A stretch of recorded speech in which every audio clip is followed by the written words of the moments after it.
নারায়ণগঞ্জের জেলা প্রশাসক ঘোষিত গ্রিন অ্যান্ড ক্লিন কর্মসূচির আওতায় জেলা শহর ও সিটি কর্পোরেশনের আওতাধীন বিভিন্ন এলাকা থেকে ১৭ ট্রাক বর্জ্য অপসারণ করা হয়েছে।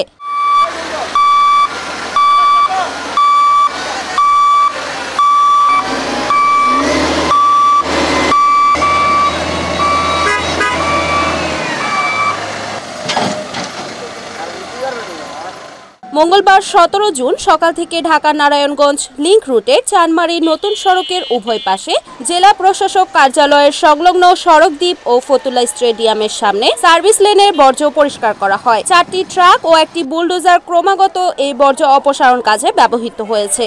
পরিচ্ছন্ন অভিযানে চানমারীর নতুন সড়ক থেকে ২ ট্রাক, চানমারীর নতুন সড়কের তল্লা এলাকার গাছ রোপণের এলাকা থেকে ৪ ট্রাক, জেলা আনসার কমান্ডেন্টের দপ্তরের সামনে থেকে ১ ট্রাক, হাজীগঞ্জগামী রাস্তার জেলা আনসার কর্তৃক গাছ রোপণের এলাকা হতে ১ ট্রাক, জেলা প্রশাসকের কার্যালয় সংলগ্ন সড়ক দ্বীপ থেকে ১ ট্রাক ও ফতুল্লা স্টেডিয়াম সামনে সার্ভিস লেন হতে ১০ ট্রাক বর্জ্য অপসারণ করা হয়। আমাদের মাননীয় জেলা প্রশাসক এবং মানবিক জেলা প্রশাসক খ্যাত মোহাম্মদ জাহিদুল ইসলাম মিয়া স্যারের যে উদ্যোগ নারায়ণগঞ্জকে নিয়ে গ্রিন এবং ক্লিন নারায়ণগঞ্জ যে ঘোষণা, সেটা আমরা শুরু থেকেই স্যারকে সাধুবাদ জানিয়েছি এবং শুরু থেকেই আমরা সর্বাত্মক চেষ্টা করছি স্যারের এই কার্যক্রম, এই উদ্যোগ যেন সফল হয়। কারণ নারায়ণগঞ্জের মানুষের যে জনজীবন, সেটা অনেকটা স্বস্তি ফিরে আসবে, সেটা আমরা বিশ্বাস করি। নারায়ণগঞ্জ যখন সবুজে ঘেরা হবে কিংবা প্রাচ্যের ডান্ডি যখন বিশ্বসেরা হবে, তখন নারায়ণগঞ্জের মানুষের জনজীবনে স্বস্তি আসবে, তাদের জীবনমান উন্নত হবে। তো আজকের এই কার্যক্রমটাকে আমরা সাধুবাদ জানাচ্ছি এবং আমরা জেলা প্রশাসন এবং উপজেলা প্রশাসনকে ধন্যবাদ জানাচ্ছি। এই চলমান প্রক্রিয়ার কার্যক্রম যেন চলতে থাকে। এ সময় রাস্তার সংলগ্ন এলাকাবাসীকে নগরের পরিচ্ছন্নতা রক্ষায় সচেতন ও উদ্বুদ্ধ করা হয়। গ্রিন অ্যান্ড ক্লিন নারায়ণগঞ্জ কর্মসূচির ধারাবাহিকতায় এ ধরনের কার্যক্রম ভবিষ্যতে অব্যাহত থাকবে বলে জেলা প্রশাসন থেকে নিশ্চিত করা হয়েছে।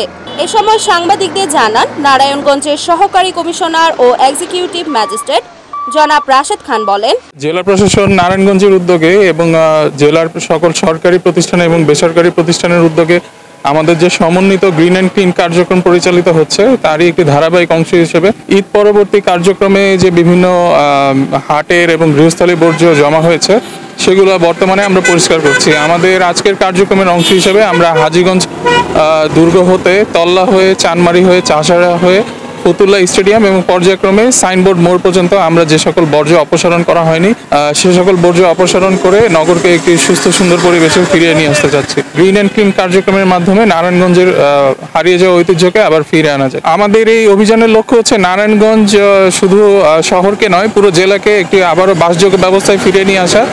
তো এই বাসযোগ্য অবস্থায় ফিরিয়ে না আসা পর্যন্ত আমরা আমাদের এই কার্যক্রম অবশ্যই অব্যাহত রাখবো। রিপোর্ট সাগর খান, NEN TV, নারায়ণগঞ্জ।